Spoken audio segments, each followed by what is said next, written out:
Hello, everybody, and welcome to the Bet Right Sports Betting Podcast presented by the Six Pack Coverage Media Network. It's your host, Jeff Farrell, here as always with my co-host, Andrew Tanzi. We are continuing on our NFL season previews. We made it through all of the NFC, so there's 4 different episodes. If you haven't gotten the chance to listen to them, feel free to go back. We broke down one division on each podcast, so today we will transition over into the AFC, and we're going to start in the AFC East. Bills, Patriots, Dolphins, Jets. Rue, you ready to dive into it? Yeah, we're through half of the league. That means we got another half to go, and then football season will be right there for us. All right. Any overarching takes on the AFC East? I didn't really have a ton here. Just kind of noted that the Bills are the number one team rated in the market right now. They're the favorite to win the Super Bowl, around plus 600, plus 650. Obviously, an overwhelming favorite to win their division. So we will be getting to talk about what the overwhelming majority perceived to be the best team in football. Do you have any notes other than that on the AFC East? It has a bit of a NFC South feel to it, where the Bills are the clear favorite and should win the division if all goes to plan. Jets will most likely be the anchor of the division. Then in the middle of the division, it could kind of go either way with Patriots and Dolphins. So it kind of has that, I NFC could see South that. feel to it. Yeah. I would say these teams are a little bit better. Like I take the Patriots and Jets over the Panthers Yeah. and Saints, but they're Yeah. pretty similar. For sure. All right, let's start with those Buffalo Bills. They are at the top of the AFC, so they were last year. They're the number one team coming into the market this year. 11.5 win total. You have to go plus 120 on the under, play minus 140 to get the over. They are minus 220 to win the AFC East, so big favorites there. And then if you want to look at some higher outcomes, plus 350 to win the AFC and around plus 650 to win the Super Bowl.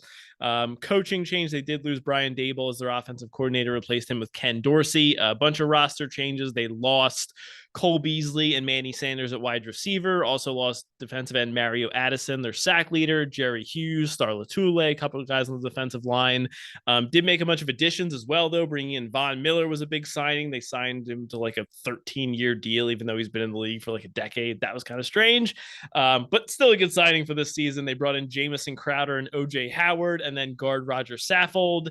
And in the draft, they took Kaiir Elam out of Florida, the cornerback, who's getting really good reports out of camp so far. And then James Cook from Georgia, the brother of Dalvin Cook, in the second round. So the Buffalo Bills. I kind of have a strong take on this team. I know we haven't really discussed them at all, so I don't really know where you're at here. What are you thinking about when you see this team coming in? Do you have a strong take on them, over or under? I wouldn't say a strong take either way. I don't think there's a ton of value on them on either side. Curious to kind of hear what your strong take of it is. So let me hear it. Okay. Um, I really I really like the under on this team, believe Okay. it or not. It's not necessarily the number for me. It's all about the price. I think 11.5 is a pretty fair number. If you gave me like minus 110 on either side, I probably wouldn't have a strong play. I maybe a slightly into the under just because the AFC is so tough. But when I see plus 120 on DraftKings right now to go to the under, like I just think that's too good a value to pass up. Like, the Bills are a team that I want to fade. I'm not going to take any joy in this, but like I just feel like you have to go under when you're getting that big of a plus money price. It's not something I bet yet, just because I feel like the number just keeps getting steamed up. I think it opened around 11.5, around even juice on either side. So it just feels like a team that everyone wants to bet the over on. So I'm going to try and wait and see if I can get it under 12 at a decent price. But I think under 11.5 plus 120 is just an awesome price. And I can go into kind of some of the reasons here. First off, for me, let's just talk about Josh Allen for a little bit. So this is a quarterback that's, kind of been anointed as like the next great quarterback in the NFL. Like, I don't think people are saying he's better than Mahomes or Brady or anything, but like people are kind of talking about him in that upper echelon. I know he was someone that coming into last year, you threw a bit of cold water on, not necessarily saying that like you're fading him or you don't think he's good, but just like pump the brakes a little bit. And I think we saw some of that last year. Like, the inconsistency and variance from game to game is something that I feel like no one talks about with Josh Allen. Anytime someone brings him up, it's how dynamic of a player is. He beat the Patriots by 40 points in the playoffs, and they went toe to toe with the Chiefs in that wild game where they lost at the end. Like, that's great, but some of the things that no one seems to talk about are some of the games in the middle of the season where it was just like befuddling how bad he played. So like looking at some of his overall stats from last season, we use DVOA a lot. He was ranked 15th at the quarterback position in DVOA. That seems a little bit low to me, but like that kind of speaks to some of this variance. He was ranked 6th in overall QBR, 6th in EPA per play. And then if you just look at like some of the games that I was mentioning, a 41-15 spanking from the Colts toward the end of the season, a week 17 game with playoff positioning on the line against a piss poor Falcons defense where they ultimately won the game, but Josh Allen threw for 120 yards, 0 touchdowns, and 3 interceptions. And then they also had a 9-6 loss to the Jacksonville Jaguars, where they didn't even score an offensive touchdown and he had 3 turnovers. So as good of a quarterback as Josh Allen is, I feel like something that doesn't get brought up enough is just the variance in some of these games where it's like, you have the best matchup on earth. You're playing a cupcake defense, and it's just like inexcusable. Some of his inaccurate passes and turnovers. And like, that's part of the reason I'm like, if I'm betting a win total, I want a guy that's going to be like rock solid every week. Like Tom Brady doesn't have these performances. I think Josh Allen can achieve great things. I see the ceiling, but I don't think he's there yet from a consistency standpoint, which is another reason why I like the under. So I'm with you, and I'm the most anti-hype guy you'll find. I feel like the media and everyone just gets too hype on these guys too quickly. Yeah.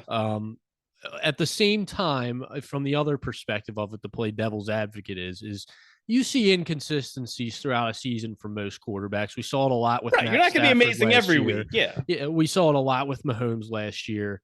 But one stat I have here, and you could argue maybe regression comes this year, or it's a bit concerning. So the Bills were 0-5 in one-score games last year. So I don't know if that really speaks to Josh Allen or just the team as a whole, but that's not a great stat.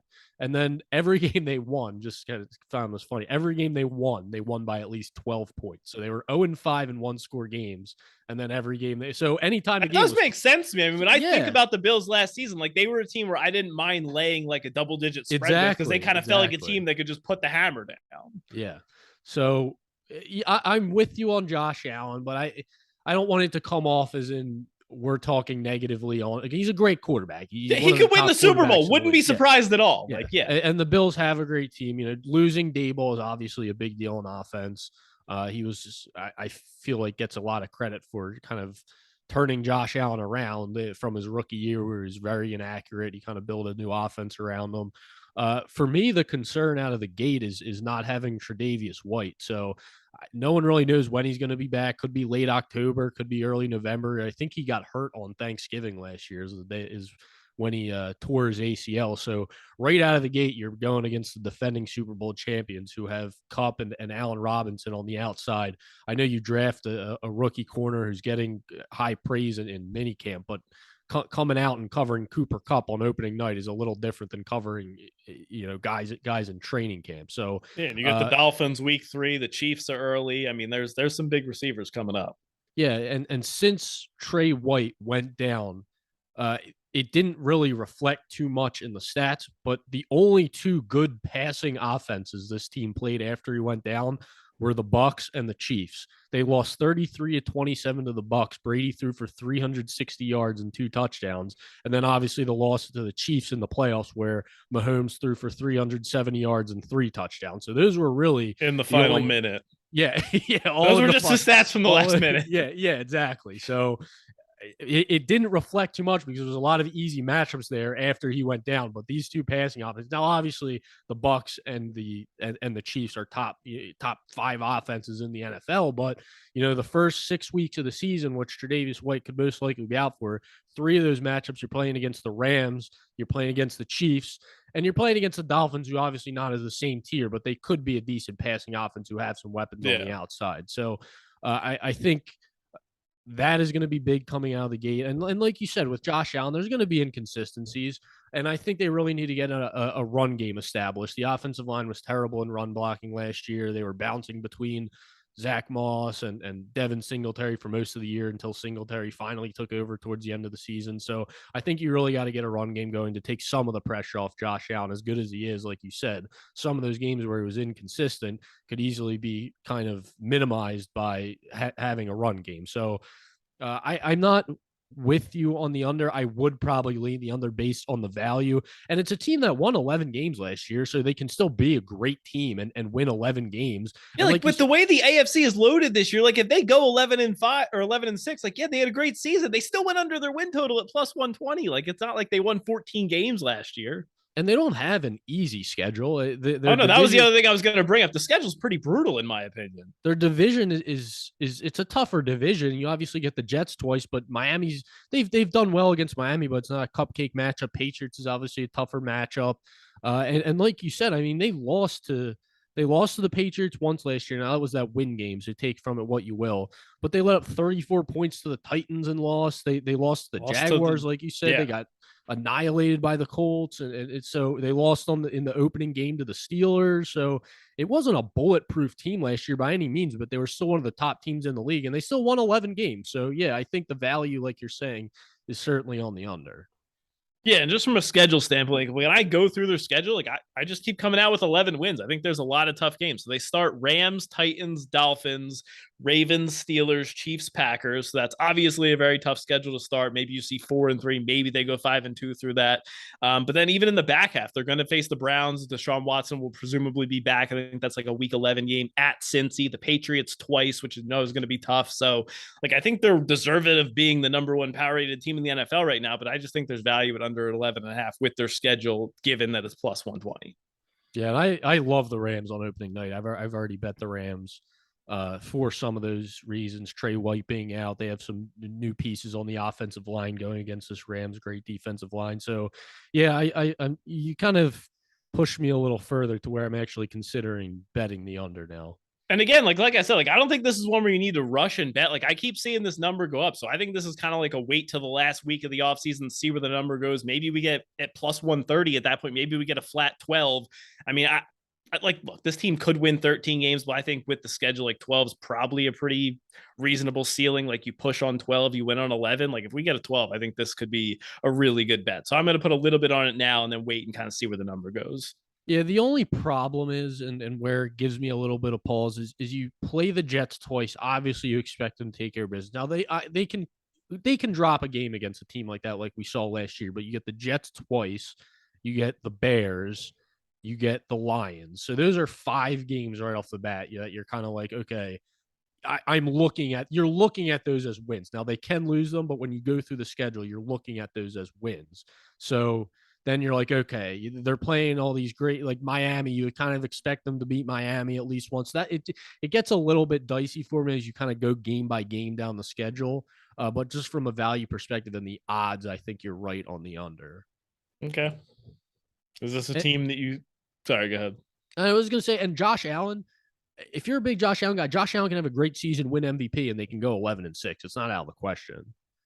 Yeah, I mean, he had a very good season last year. They won 11 games. I mean, he didn't win MVP, but like he wasn't. He was probably what, fifth in that category or something if you tallied up the votes. He was up there. Yeah, for sure. Is this a team that you think you might have a ticket on at some point to win the Super Bowl? Like, do you think their odds could ever get to a point where you would be looking to buy them if they do have a tough start, or do you think that that's probably not going to be? The market's just going to keep them at the top regardless, even if they start like 3-3. Yeah, so I think it could get to a point where there's value on them just based on their first 6 games before the bye week. There's not really any guaranteed wins, and then it kind of gets a little easier towards the back half. Like the back half of the season after the bye, that's when you get your two matchups. First the Jets, you get the Lions, you get the Bears towards the end of the year. So they got Rams, Tennessee, Miami, Baltimore, Pittsburgh, Kansas City. So if they came out of there 3-3, and you got a couple other hot teams in the AFC, they could easily fall to maybe the third or fourth best odds in the AFC, to where there would then become value on them as it kind of opens up towards the back end of the year for them. Yeah, I don't think there's any reason to bet it right now when it's plus 650 and they're the favorite. I think you could see them slip a little bit. Yeah, if they lose opening night to the Rams in LA, it's going to not move a ton, but it's going to move a little bit. Okay, last question on the Bills. Is there any thought in your mind that they could be a vulnerable division favorite? Is there anyone, like I know you were talking about how the Packers, you don't feel like they deserve to be a minus 250 team to win the NFC North. I think we think of the Bills a little bit more highly than the Packers. At minus 220 to win the AFC East, do you think you'd like to take a shot on them against them with the Patriots or Dolphins to win the division? Yeah, so the Patriots won 10 games last year. Bills won 11, so they were right there. I don't love the Patriots losing J.C. Jackson. The secondary's kind of turning me off a little bit, so maybe the odds are, I would say, a little bit off, but not to the point where I would pull the trigger on the Patriots. And I'm the most anti-Dolphins guy you'll find. So I feel exactly the same way. If you handed me money and said like you have to bet into this market, like I Yeah. would take the Patriots. But I look at it now and I'm like, there's a little bit of value. You can find a plus 500 on them, but Yeah. I think it's going to be tough for them to beat the Bills. I think they could both have good seasons. The Bills just have a little bit. I just don't know if the Patriots' ceiling is there. Like I think they could win 9 or 10 games a lot. I don't think they could ever really get to 11. They just don't have enough talent. Yeah, I kind of agree with you there. Yeah. All right. Anything left for you to say on the Bills before we jump over to those New England Patriots? Nope.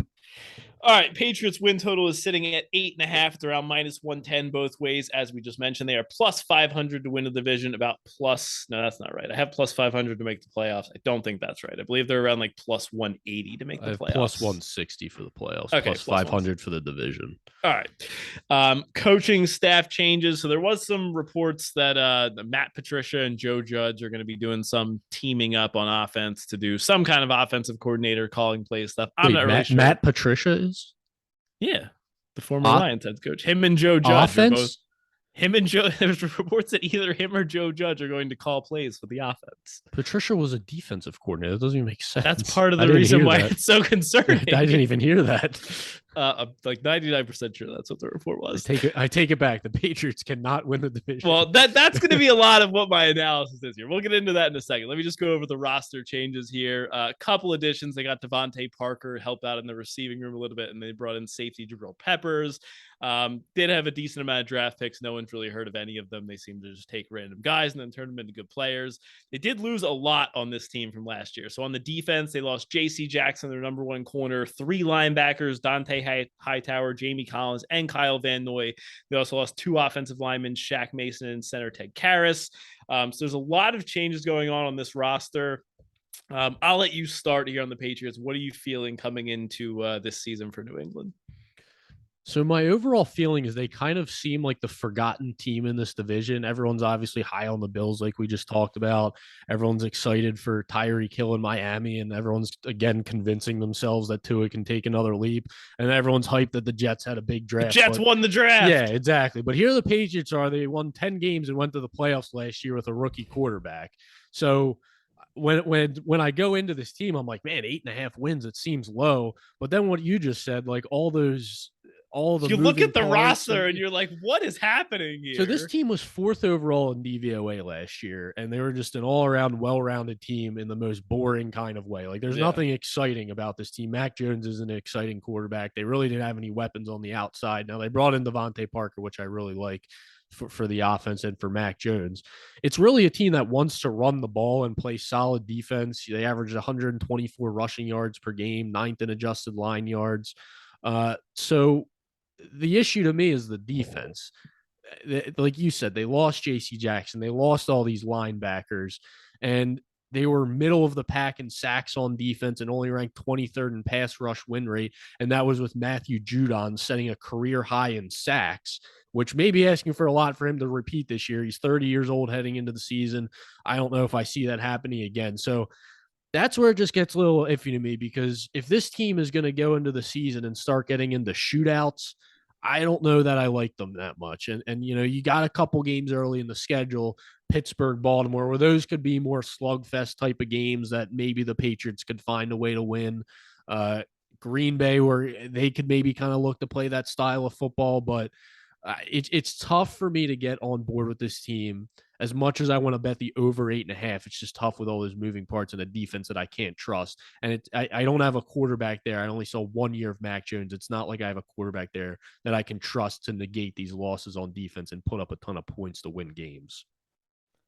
Yeah, I think that makes a lot of sense. I can kind of see this from 2 ways. So I think if you're betting the under here, the case for the under is the roster and the depth chart has significant downgrades, just been decimated from a talent perspective, especially on defense. Devontae Parker's a nice ad, but he's not a true number 1 wide receiver. They already have like 4 decent wide receivers on the roster. Like maybe he helps, but like he doesn't give them a number 1 pass catcher, in my opinion. I think he has. I don't think of him I think that. he has the talent to be a number 1. I mean, He he's hasn't had the been in the talent to best. be a number one for like 4 years, and he's never really done But it. he hasn't been in the best situation. And I'm not saying he's going to come here and be a 85 catch, 1,200 yard No, he receiver. won't But be a stats guy, but he could yeah, still be a wide receiver one on this offense. yeah, I think he helps. It's a lot better than Mac Jones had a good season last year. And who was his number one? Jacoby Myers. And he was throwing to Jacoby Nelson Myers and Nelson Aguilar, Aguilar. Kendrick Yeah, so Bourne. it definitely helps.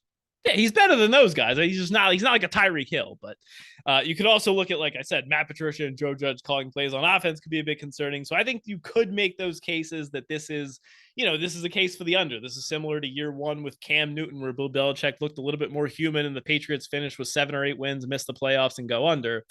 I think if you're betting the over on this team, what you need to do is forget about the names on the roster, close your eyes, don't even look at it. If you're betting the over on this team, you're basically just betting on the wizardry of Bill Belichick to turn literally any collection of players into an incredible defensive unit and a well-oiled machine. And like, look, we could get to the end of the season and we look up and it's like, holy crap, the Patriots won 10 games. Their defense is ranked 3rd overall. We don't even know who half these guys are, but they're incredible. And they're up there in the sack leaders and the interception leaders, because that's what Bill Belichick does. That's what he's done his whole career. He takes these guys in the 3rd round that no one's ever heard of and turns them into superstars in his system. And then you can make lemonade out of bananas, basically. Yes, Bill Belichick making lemonade out of bananas. So I think that's kind of your case for if you want to bet the over. They also have a good O-line. I know they had some loss there, but I think they still project to have a top 10 offensive line based on some of the rankings that I was looking at. And look, it's Mac Jones. It was a rookie quarterback that had a lot of success going into year 2. We like this coach quarterback combination, so maybe he makes that year 2 leap, even if his stats aren't insane. If he can just be a little bit more, poised and cut down some of the turnover stuff like that. I think that's your case for the over. It's more just like it's a Bill Belichick coach team. He'll figure it out on defense, and then Mac Jones takes another step forward on offense. I'm leaning over on this team. I kind of like them better than the Dolphins. I was kind of seeing if I can find a market for Patriots to finish better than the Dolphins. But I think worst case, I'm just going to end up taking the over 8.5 here at -110. Okay. Mac Jones just didn't wow me. And I don't expect to be wow. Like he's never going. He's not that type of quarterback, but I'm not even talking from a stats perspective. It just, I don't know. It felt like the season was almost too easy for him. Like there wasn't a ton of like pressure spots. And maybe I'm wrong. Maybe there's Patriots fans listening that are like, oh, what about this game? What about that game? But I mean, it was a pressure spot in the first round of the playoffs, and he surely didn't. All out. They lost by like 40 points. Yeah, and it's just kind of like you said, if you trust Belichick from a defensive perspective more for me, if you trust his scheme and him to still get things done the way he did and not have to have Mac Jones win them all these games or win too many of them, then yeah, bet the over. But if you're kind of like me where you're hesitant because of the roster, then that's understandable too. Yeah, certainly don't like the changes on the roster, but I just think that the wizardry of Bill Belichick, I think we've just seen it enough times now to just trust that he's going to figure out how to get this defense, firing on all cylinders. Yeah. Have you bet the week 1 game Patriots versus Dolphins yet? Patriots at Dolphins, I should say. I know you grabbed the 3, but I have not been able to get it again, and I don't think it's popped back up. So if I get a 3, I'll probably end up taking them there. How rock solid on a scale of rock solidness would Patriots teasers be in that game if they stay at 2.5? Very much like that. There's a couple good underdogs to tease up in week 1 for sure. Yeah, I don't think I'm putting in any teasers yet, but I think that this is one where if you didn't get a chance to grab the +3, you could take money line, or you could just use Patriots in a couple different teasers, because I think, lower scoring division game like that, I have a hard time seeing the Dolphins winning by double digits. Well, they lost to the Dolphins twice last year. Let's see what the scores were of those games. I believe they were. I know week 1 was like a 1 point game, and the other one was a 9-point game. Doesn't cover the teaser. It's all right. No big deal. Anything left to say on the Patriots? Nope. All right, let's move on to those Miami Dolphins. The win total is hovering between 8.5 and 9, depending on where you're looking. The juice is going to be a little different, but a little bit higher than the Patriots. +450 to win the AFC East, +145 to make the playoffs. Coaching changes, in my opinion, one of the most egregious moves in the offseason. After going 10-6 and 9-8 in the last 2 seasons, Brian Flores is replaced at head coach with Mike McDaniel, who is the former run game coordinator and offensive coordinator for the Niners under Kyle Shanahan. roster moves. They added, obviously, the big one, Tyreek Hill, wide receiver from the Chiefs. They added 3 different running backs, Chase Edmonds, Raheem Mostert, and Sony Michel. Also got left tackle Teron Armstead from the Saints. That was a big signing to try and fortify this offensive line. Wide receivers Cedric Wilson, Teddy Bridgewater, backup quarterback. Didn't really have any draft picks that were high up, so nobody there. And then they did lose Devontae Parker, Will Fuller, and safety Jason McCourty. So where are you at with this Dolphins team? Tua coming in with his, he had good weapons last season, but this year they're kind of even cranked up a notch with Tyreek Hill coming through. Doesn't sound like you're buying the hype. Are you selling the hype and going under here?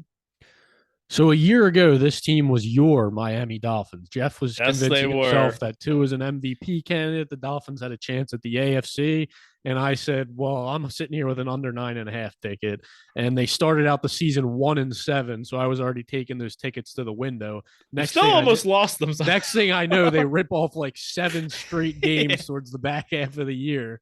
And going into week 17, I'm like, all right, I need them to lose one of these last 2 games. And luckily they got destroyed by the Titans in week 17, which cashed my ticket. But it was quite a roller coaster season. Obviously, They got hurt towards the middle. Very weird. Yeah, it was very weird. They had that game against the Ravens where they made Lamar Jackson, the entire offense, look clueless. But they really, through that run at the end of the season, they really had a favorable schedule. They played the Jets, the Panthers, the Giants with, I don't know if it was Fromm or Glennon at that point. Someone not good. Yeah, the Jets again, and then the Ian Book game against the Saints on Monday night. So it was really a misleading type of stretch at the end there. So, and heading into this year, I almost find it strange that their win total last year was at 9.5, and they come into this year with an 8.5 win total. I felt like with what they did in the offseason, this would be another spot where people are high on the Dolphins, and this would be up at 9.5. So, I was hoping it would be at 9.5, and I would have taken the under, but at 8.5, it's just a pass for me. The upgrade to Teron Armstead's huge. This offensive line was one of the worst last year. They were dead last in pass rush win rate, bottom 5 in line yards. Tua was actually top 10 in most of the efficiency metrics, but to me, it's just like not enough difficult throws. He's just like a game manager type quarterback to me. He's not great. He's not terrible. We'll see what happens with the offense, with the coaching changes and Tyreek Hill in there now. But to me, this is another team, especially with Tua, they need to get a running game. They averaged 3.5 yards per carry last year, which was 31st in the league, only 92 rush yards per game. And it really starts with the offensive line. Like I said, they need to turn that around. Defensively, they blitz at the second highest rate in the league, and the defensive coordinator staying where he is. So I expect that to remain, I guess you could say.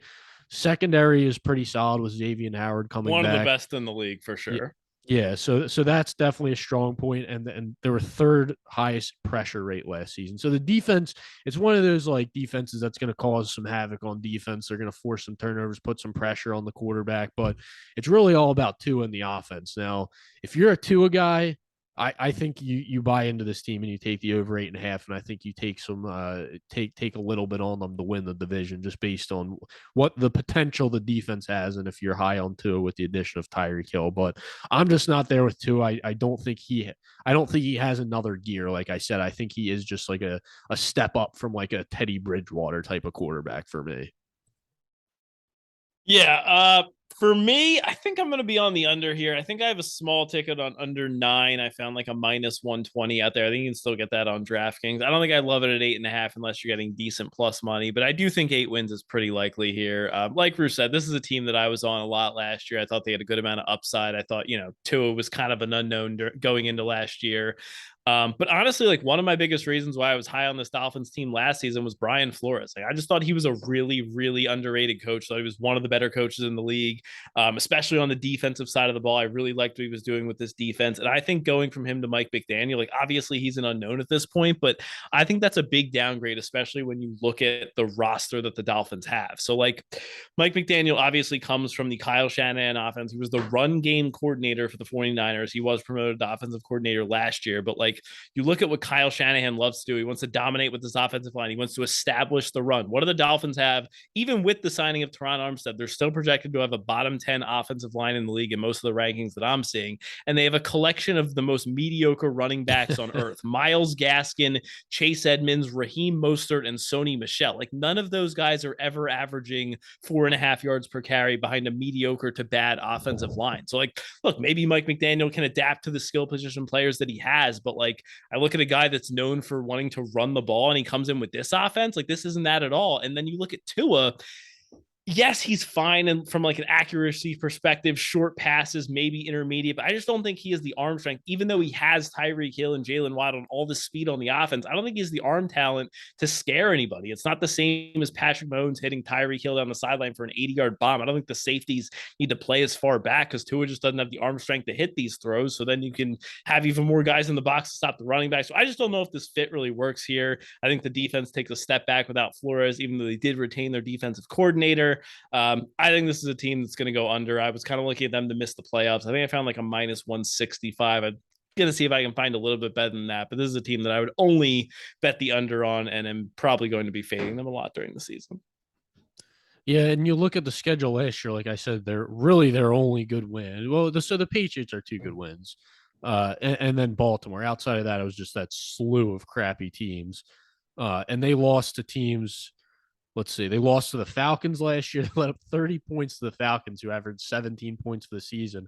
And then my favorite loss of the season was when you and I were all over the Jacksonville Jaguars in London, and the Jaguars won 23-20 that game. So some bad losses on there. Really not too many good wins. You know, the Ravens win was good, but the Ravens were decimated by injuries almost the entire season. So there's really, you know, I think you brought up a great point about Flores. I think, and McDaniel at head coach, like just the style of offense he ran coming here just doesn't work. It's almost like the 49ers, they both have, you know, the Dolphins defense a little worse than the 49ers, but a good defense, a mediocre quarterback, but the Dolphins don't have the run game. I mean, even with adding one lineman, like Teron Armstead's a great lineman, but you're not going from 31st in yards per carry to top 10 in one season just because of that. There's a lot more to it than that. And yeah, like you said, Chase Edmonds, Raheem Mostert, Sony Michel, Myles Gaskin, whoever the hell else. It's just one giant disaster. Like, yeah, I said that none of these guys are coming in and turning this offense around from a running perspective. So I think you're putting a lot of stock in Tua and Tyreek Hill on the offensive side if you're on the over for this team. Yeah, and I do think like I don't look at a ton of these like luck factors a ton, but like I was looking at some of them for this team. Like they were 4th in injury luck last season, which just like measures how many games they lost from starters due to injuries. They won a lot of 1-score games. Their Pythagorean win expectation was well below what they actually won.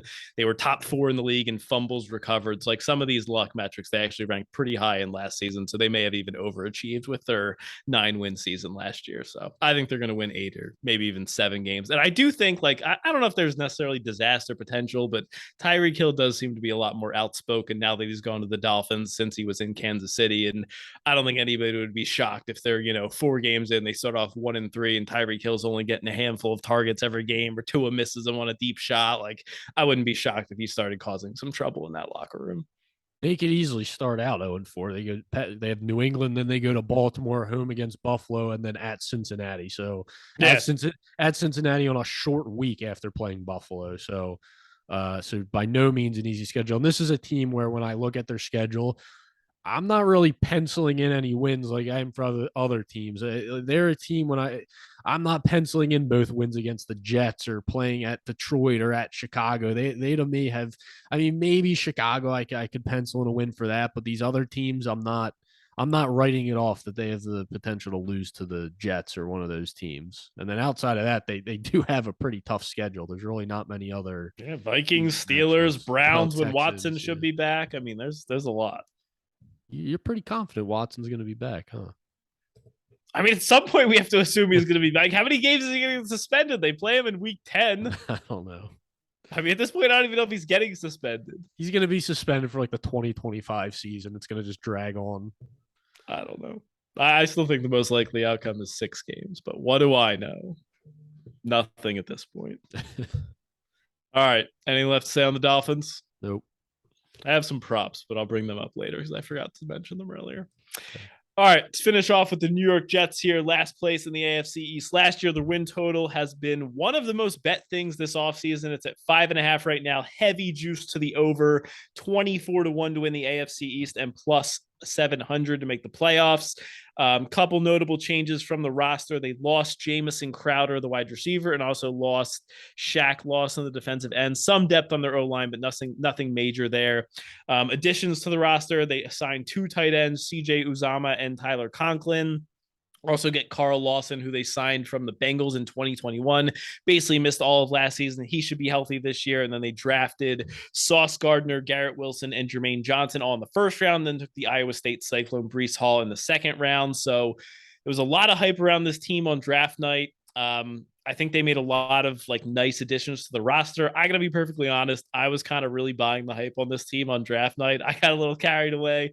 I got the Jets over 5.5 on draft night. I did get a really good price. Like, I'll just give myself credit. I got it before the market went insane. But the more I dig into this team, the more I look at the stats, the more I look at the current landscape of the market. I think this just has to be an under bet for, honestly, the schedule is like borderline unfair. I know we talk about like the schedules a lot and who the teams are playing, but I think when the schedule is so front loaded as it is here, like we can kind of look at a game in like week 16 and project, okay, do we think this is going to be a tough game or not? Like we don't necessarily know, things can change, but like when you look at like games in week 2, 3, and 4, like you have a high level of confidence on if that's going to be a tough game or not. The first 10 or 11 games in the schedule is just insane. The Jets are not going to be favored in a game until week 12, which is home versus the Chicago Bears. So they start off with the entire AFC North: Ravens, Browns, Bengals, Steelers. It's going to be a dog in every single one of those games. Dolphins, Packers, Broncos, Patriots, Bills, Patriots. I mean, my God, if they go 2-8, like you'd honestly feel pretty good about yourselves if you went 2-8 from that stretch of 10 games. Like for me, it's just so hard. And I know the schedule does get easier later in the year, but I don't like these front loaded schedules like this. For me, the more I dig into this team, it just has to be an under at the current prices in the market. What are you feeling on the Jets here? I think I just saw a spider go down your right side. You did. So I just flicked it out of the way. Yeah, We're good. He's just hanging sorry, out. I don't know that I heard anything you said there because I was so focused on that. But all right, what do you? No, it's starting from scratch here. What are you feeling on the Jets? Any of these thousands or millions of people that bet the Jets over to drive this line to minus 160, I challenge you to find me 6 wins on this team. That's the problem. It feels good until you actually pull up the schedule. It doesn't feel good though. It does when you. I like the roster. I like. What do you like? Offense. You like the draft. Yes, they had a great draft. I like the offense. But do we think Sauce Gardner, Garrett Wilson, Jermaine Johnson, Breece, are these guys coming in here and year one just flipping this team around and they're going to come out of the gate and beat the Ravens, the Browns? It's not happening. It's not. I like the roster a lot. It's still Zach Wilson at quarterback. It's still a young team on both sides of the ball. This defense was absolutely torched last year through the air, on the ground. They couldn't rush to the passer. They couldn't get takeaways. And you're telling me that this, okay, they brought in Sauce Gardner, they brought in DJ Reed for the other. It's not turning this team from the worst. And their best player, Carl Lawson, missed the whole season. He had like 15 sacks the year when he was in Cincinnati's last year. I think that's a big addition. Okay, so they're not going to be the worst defense in football. They're not going to be a top half of the league defense, and their offense sure as heck isn't going to be good enough to win games with a bottom half of the league defense. So you like the offense. So what are your thoughts on Zach Wilson? You're high on Zach Wilson, or you think he takes a step, or what? Look, I think it's honestly, it's kind of, it's very hard to say what I think Zach Wilson's going to be. He's a complete unknown. I think there's a better chance than likely that he's a below average to bad NFL quarterback. I mean, he was objectively terrible last season. I do think there's some upside with him. This is kind of like, obviously the whole Tua thing didn't work out last year, but a top 5 NFL draft pick who, struggles a little bit in his rookie season. Like, I don't think it's crazy to think that with this receiving core and this running back duo that he can make a big leap in his second year. Like, I certainly wouldn't be surprised if he looked a heck of a lot better than he did last season. Now, does that necessarily translate to a bunch more wins? Maybe not. Like, I think they could certainly take some steps forward and he looks a lot better and they still end up with 5 wins on the season, but maybe they build a little bit of momentum coming into next year. But it's definitely possible that he just stinks and he might just be bad. Yeah, and like you said, I had the same thing. This team, I went down their schedule, and I'm they're not favored till week 12. This team could Yeah. realistically start out the season 0-9. And it's not just like, okay, so yeah, maybe you get the Browns week 2 with Brissett at quarterback. Nick Chubb's going to run all over this defense. The other easiest matchup in the Versus the first half of this. Dolphins is probably where they're like, that's the only one they're even close in the spread Yeah, wise, honestly. they're playing, the Ravens to open up. They're not going to beat the Ravens, who are now healthy.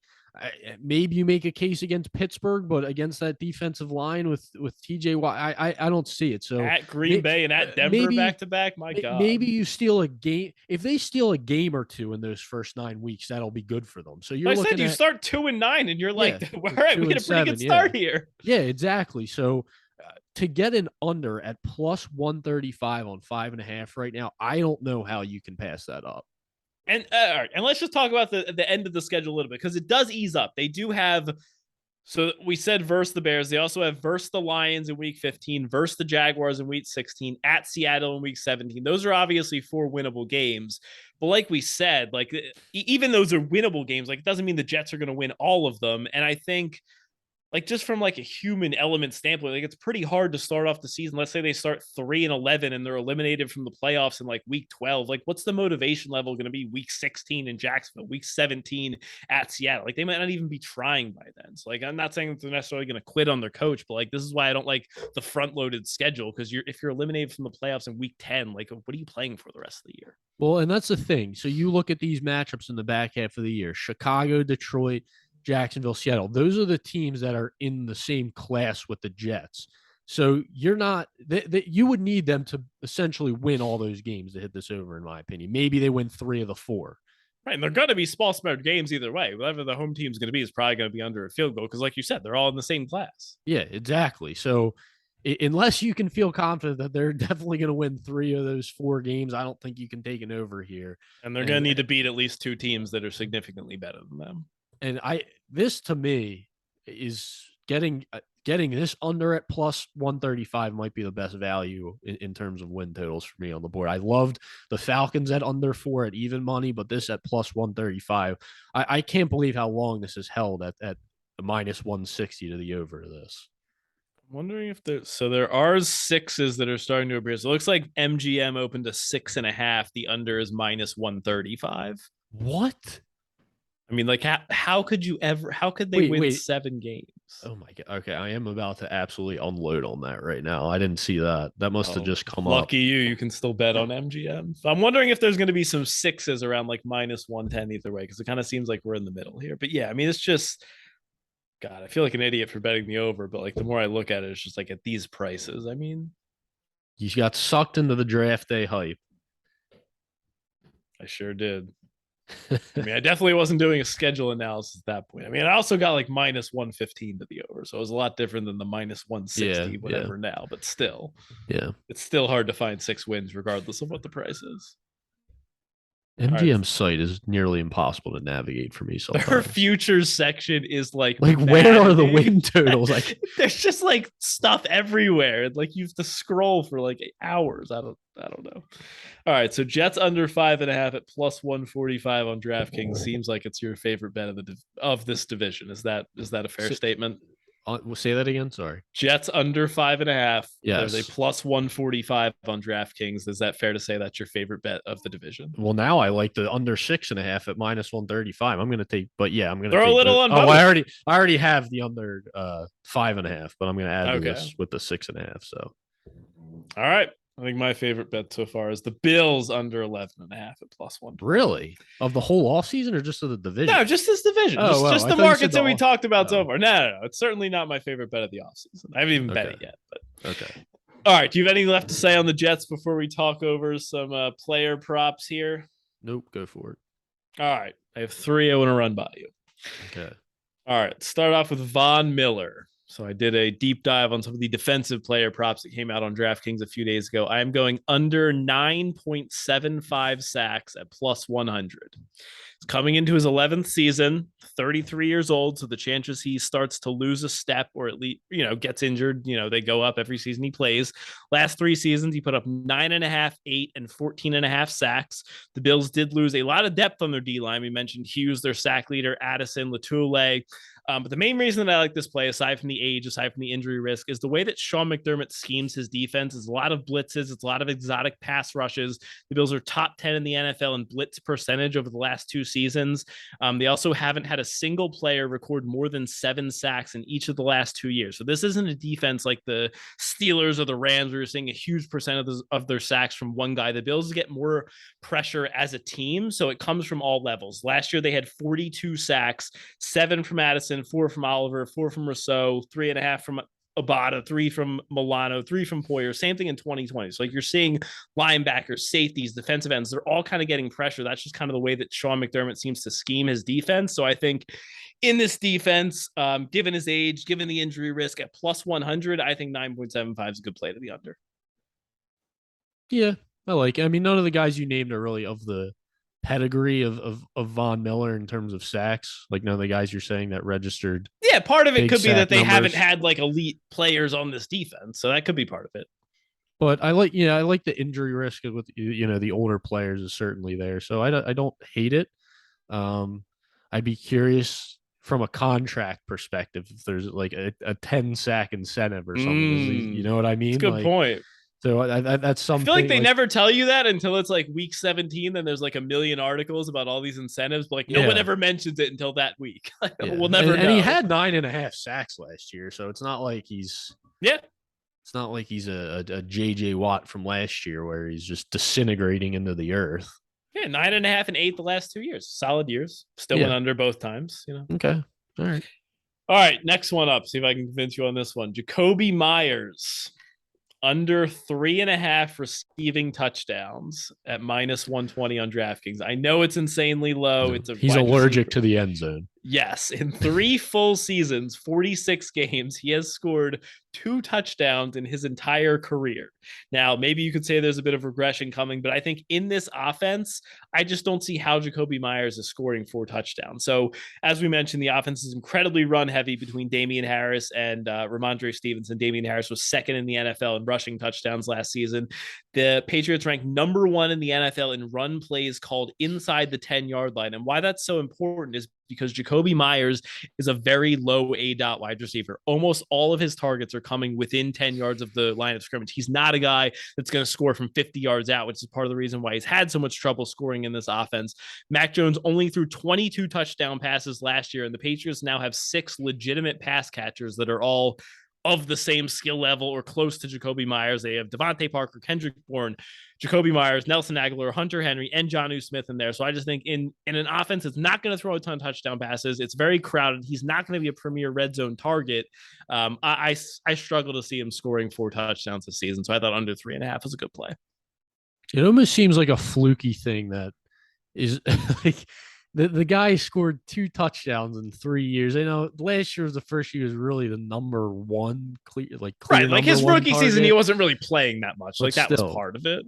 Yeah, still, like you said, it's not an offense that he's gonna like. He's not gonna. He's not a big play guy, and he's not going to be a red zone target now with Devontae Parker being there for a team that already likes to run. So yeah, I like what. If they're at the 3-yard line, it's minus 120.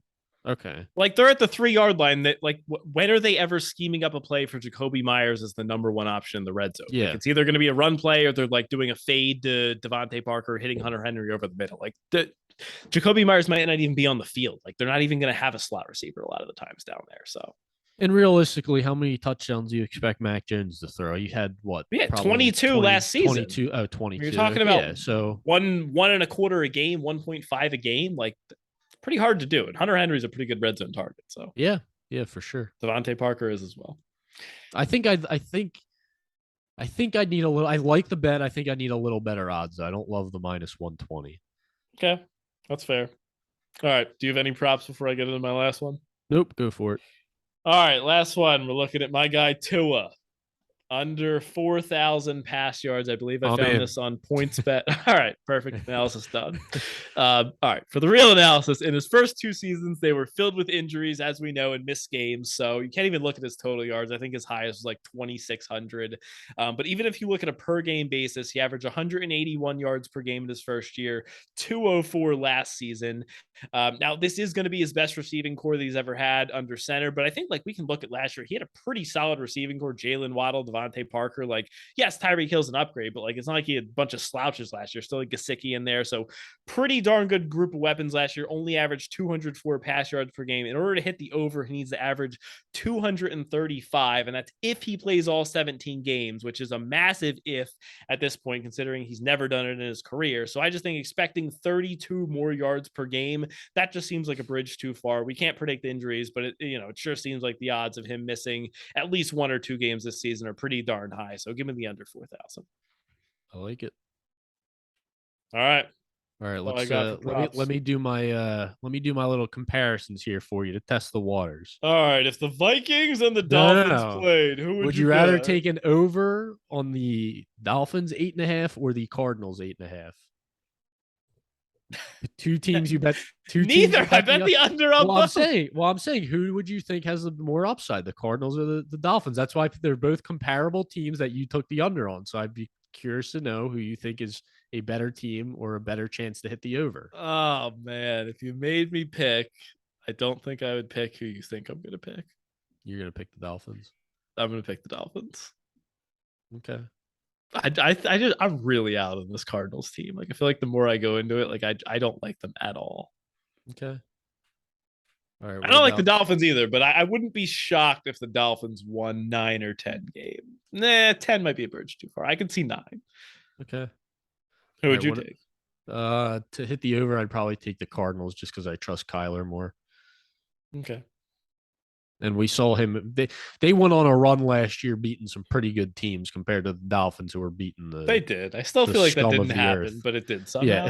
Yeah. Like how were they 7-0? How did that happen? I don't know, but all right. Would you rather take the over on the Jets or the not Seahawks, Falcons? The Jets. It's got to be the Jets, even with all the stuff I just said about them. Although I don't know now. Yeah, it's tough. What is the Falcons win total at? It was 4.5. God, this is so bad. I think I might go with the Falcons. I think I would too, actually. God, how did I bet the Jets over? I hate this so much because I want to love the under, but like I already bet the over. DraftKings actually had a promo that was like a Jets boosted the plus 100. I think I did bet the over on, but it capped me at like $8 or something, so it didn't even matter. Oh, and the win total they did? I saw it was before I even dove into anything. I was like, oh yeah, whatever. And then now, but I mean, I knew it was gonna cap me, so I was like, yeah, it's minus 160. Now it's plus 100. But now, it's water under the bridge now. Yeah, with all this money I have on the under, so. All right, I need to get out of my. You got to feel disgusted. Yeah, you did like full size bets. I just feel like such an idiot. Oh yes, I did full size bets on. Yeah, it's tough. I think I got to get out of this. I mean, I can just hedge out of it now, but I don't like doing that. So yeah, well, I mean, at least you can, if you feel really good about the unders, at least you can get an under 5.5 at plus money, so you can still easily come out with a profit. Yeah. It's not like you're taking negative money on both sides to where you're basically breaking even or losing money just to buy out of it. Yeah, I wouldn't do that. But. So, all right. That is a wrap for the AFC East. Hope everyone enjoyed that breakdown. Got some good information there. As always, follow us on Twitter at BetRightPod. What are we going to do next week, Rube? Where are we going? Let's go with the AFC West, with probably the most exciting going out division west. In football. All right. Gosh, I was saving that for last. But all right, Bruce said it. We're going to the AFC I feel like we got to West save the North for last because Deshaun Watson, we don't know. Oh, yeah. They just scheduled his hearing for Monday, which means we'll know his suspension in never. Yeah, they've done that like 6 times already. They're like, all right, July 22nd, that's the date. And then it's like 2 weeks later. Well, maybe when you're listening to this, it'll be decided. Who knows? Maybe we're the idiots and everyone already knows by now. Yes. It is Sunday, July 31st, just for anyone that's listening. If anything has changed majorly, we do not know about it. So, All right. We'll be back next week with the AFC West, another division breakdown, more awesome bets to give out to everyone. Leave us a 5-star review on Apple Podcasts. Smash the like button on YouTube. From Jeff and Rue, we are the Bet Right Sports Betting Podcast, because every time you bet with us, you bet right.